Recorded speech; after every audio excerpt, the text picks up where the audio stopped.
kita akan menyimpulkan materi komunikasi antar budaya di semester 3, teori-teori komunikasi antar budaya.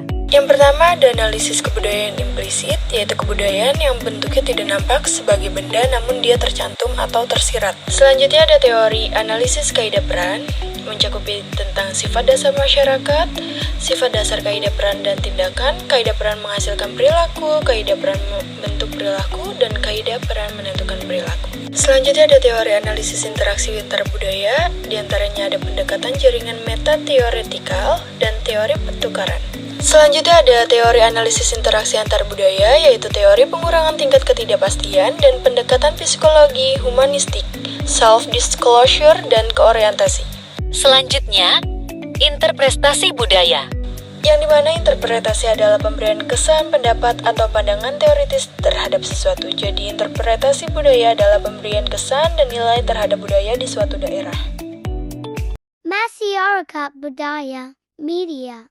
Selanjutnya masyarakat media, yaitu adanya komunikasi virtual, adanya masyarakat massa, dan masyarakat konsumen. Media massa membuat pendapat yang ada bukan dari sumber aslinya, melainkan sudah dikonstruksi oleh media. Media massa membuat khalayak dibatasi pandangan realitasnya. Dan media massa menjadi alat untuk menyebarkan pesan.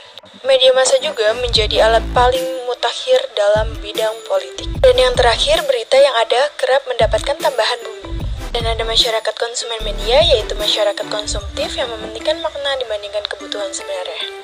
Ada juga transformasi, masyarakat membuat media massa mendikte khalayak dalam bayangan citra. Munculnya pemaknaan simbol untuk mengukur kelas tingkat sosialita, dan media massa membuat apa yang dikonsumsi masyarakat bukanlah komoditas benda. Adapun 4 hal yang mendukung lahirnya masyarakat konsumen, yaitu yang pertama, semakin banyaknya dan tumbuhnya perusahaan transnasional memproduksi serta memasarkan barang-barang konsumennya. Yang kedua, tumbuh dan berkembangnya kapitalisme global. Yang ketiga, munculnya gejala global konsumerisme atau global consumer ethics. Dan yang terakhir, kemunculan budaya konsumen global. Adapun masyarakat massa, masyarakat dipaksa menggunakan media massa dan dipaksa menerima informasi. Kecemburuan sosial, konflik kepentingan, ketidakpuasan atas realitas, ketampilan media, dan ketakutan mutlak membuat media massa semakin populer. Budaya dan isu gender. Definisi budaya, menurut A.B. Taylor, budaya adalah suatu keseluruhan kompleks yang meliputi pengetahuan, kepercayaan, seni, kesusilaan, hukum, adat istiadat, serta kesanggupan dan kebiasaan lain yang dipelajari manusia sebagai anggota masyarakatnya.